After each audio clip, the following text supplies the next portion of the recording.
that the FA determines would depend on what he wants to do. The contract is signed till December 2024. That is almost 2 years, a year and 9 months, I believe, is what it is from now till December 2024. So, Daniel, that's an interesting one. You were very keen about the duration, but your thoughts on that? No. Right, okay, let's go back to Kumasi right now. But anytime he wants to travel, he will be given the needed support or provided with the needed support to do so. So, ladies and gentlemen, these are the various areas where we think the public must know at this moment. Before I invite your questions, I would ask Chris Hughton to tell us about his emotions and how he feels going into the future. Chris, congratulations. Kumasi is all ears.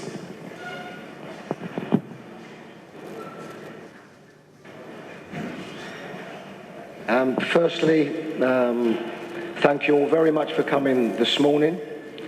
Regarding my emotions, of course, I've been involved with the association and involved with the team for almost a year now.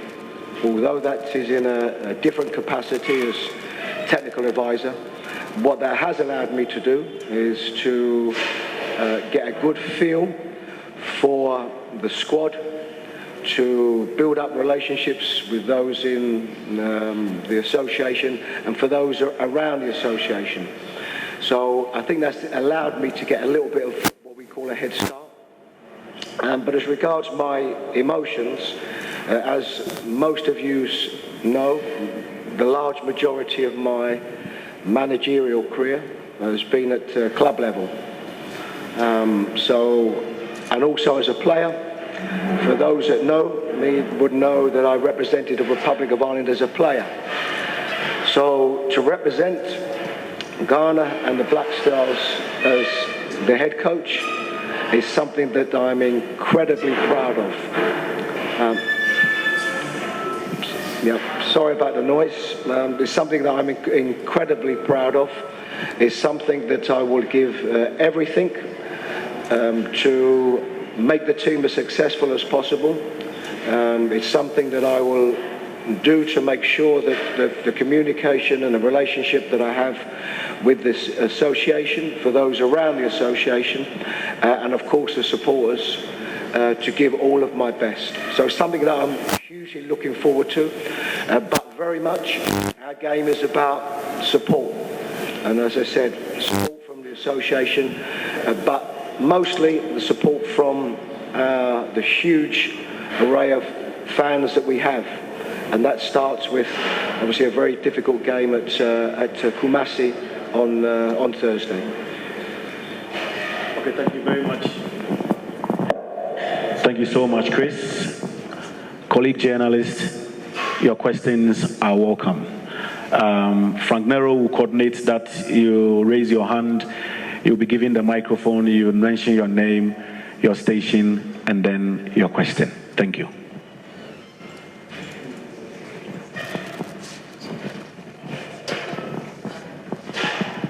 Okay, I can see a hand there.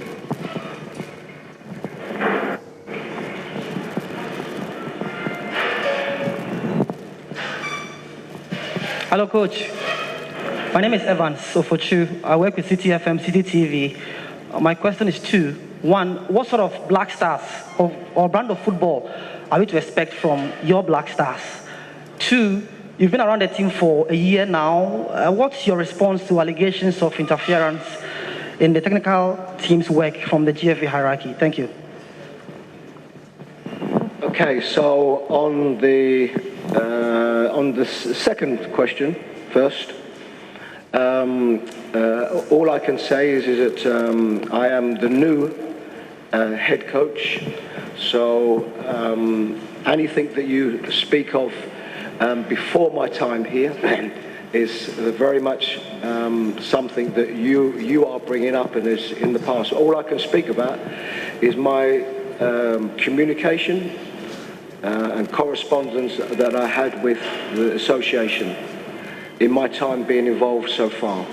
And I can only speak highly of that lines of communication and correspondence and the support that I've had from the association.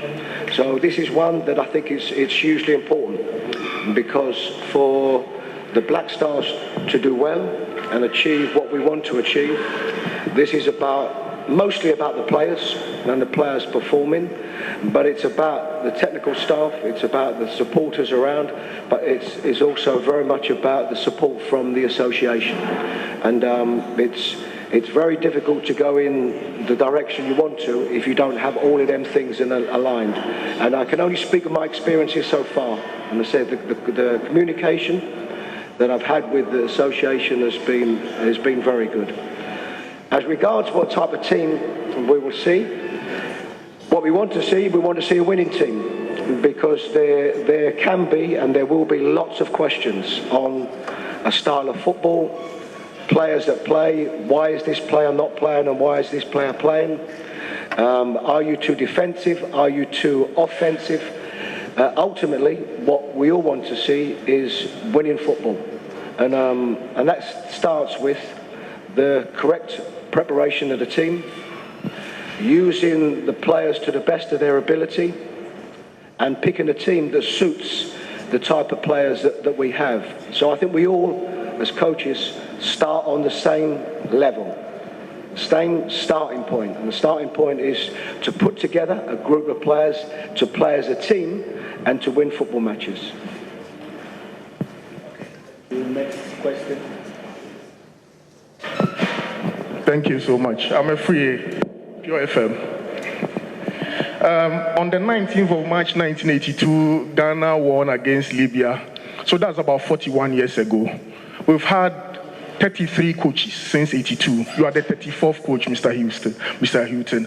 What capacity or what capabilities makes you ideal for this very demanding job? Number two, you were the technical advisor for the Stars. You talked about your association and all of that.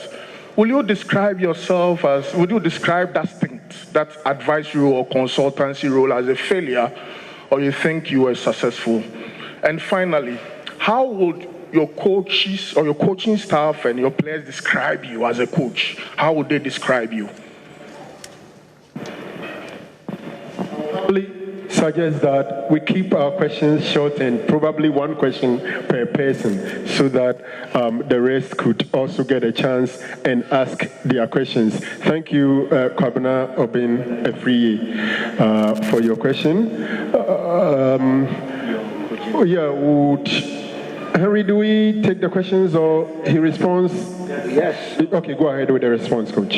Yes, if you're asking me, firstly, why I am in this role, and the obvious answer to this one is because the Football Association of Ghana asked if I would do this role, and after whether I would be interested in being the next head coach. It's a role that I didn't hesitate to accept. As regards my capabilities for this role, I've been in football for a long time, not only as a head coach, but also as an assistant coach. I was an assistant coach for some 14 and a half years before I was a head coach. Then went on to be a head coach. And for those that know my career as a head coach, that has been in the Championship in England, but also managed 3 teams in the Premier League in England. So I think my standing and credentials as a coach of coaching at a good level, I think is good. You know, everybody has different opinions. The difference, of course, is managing or coaching at international level and club level. And of course, there is a difference. You know, the preparation time is less. Of course, at club level, you have the players day in and day out to be able to develop a team. But this is international football, so every coach or every manager in international football has the same difficulties, and we have to get round them. What I have is, I say, a lot of experience as a head coach, and I will have to use all of them experiences to determine the way forward for the team, to pick the team, to pick the squad, the tactics of the team. These are things that I'm used to, and also adjusting to a less period of preparation. You know, we had players that played yesterday, so in effect we'll train on Tuesday, we'll train on Wednesday and play a game on Thursday. So these are the things that I would like to think that my years in experience have allowed me to do. As regards my role as technical advisor, then my role predominantly was to support the technical staff, to be a sounding board for the technical staff and the head coach. And I think overall there were disappointments in the World Cup. There's no doubt about that. But I think we had a lot of pluses. You have to always break it down, and you have to look at the games one by one. And I think out of the three games, obviously the biggest disappointment was losing against Uruguay and the manner in which we exited. But I think most people would have looked at the Portuguese game with the quality that they have, their standing in world football, and the South Korea game with, I think, far more positives. So you have to break it down, and that's exactly what I have to do. All right, thank you very much. Let me take the lady. I've taken some two gentlemen. Please take the mic. Good morning, my name is Betty Yosin. I work with GH1 TV, and congratulations to you, Coach Chris. Now, my question is, you know, Ghanaian football fanatics, they are very impatient, and they have been thirsty for trophy for a very long time. What will you describe as a success in your time with the Black Stars, or a failure if you are unable to achieve?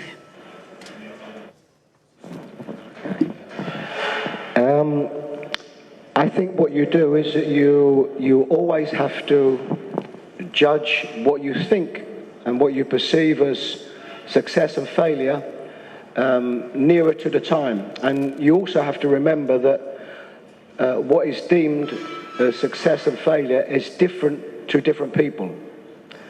My responsibilities are, and what we have to remember is that I have the responsibilities to if I look at the present squad that we have, remember, we went into a World Cup campaign with the youngest squad in the World Cup. So my balances are on bringing these young players through, and also making sure that the experienced players that we have in the squad can be a good combination. So it's always going to be a mix of what is the most important thing. And the most important thing is always here and now. We have two games this week, and this is what the most important thing is. But I also have to have an eye on development.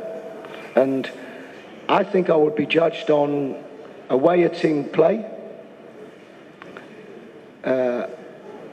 what I've made from the players that we have, whether I've managed to get the best out of the players that we have, and have a support, and this is the most important thing, that have a support that enjoys seeing their team play.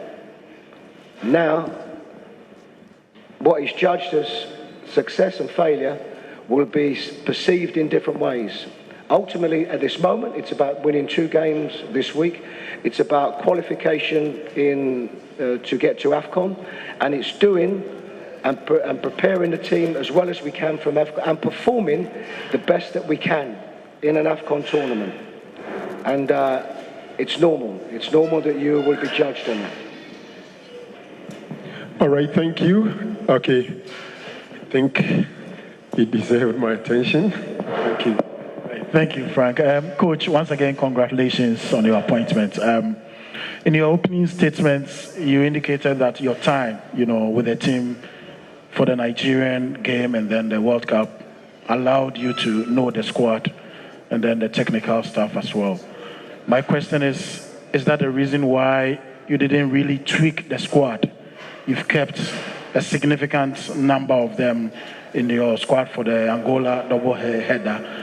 And then knowing the squad is a different thing, but knowing the expectation of the country is also a different thing. How does the Nigeria game, especially in Kumasi, and the atmosphere, compare? I know you've played in some big stadia, you've managed some big teams. On Tyneside, it's a very, very mad football city. How does that pressure, especially in games in Kumasi, compare to what you've had experience as a player and then a manager? Okay, so firstly, I'll speak about the squad itself. I think in my time I've been involved, and I looked at this very roughly this morning. There have been a lot of new players that have come into the squad. So if I think of the dynamics of the team, and when I pick the squad, is to try to incorporate the best I can with the new players that have come into the squad, and of course the existing squad members.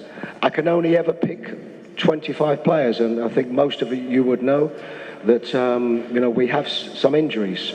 So some players that have come into the squad that wasn't in the initial squad. But it's that balance, and what I didn't want to do was, because what I can do is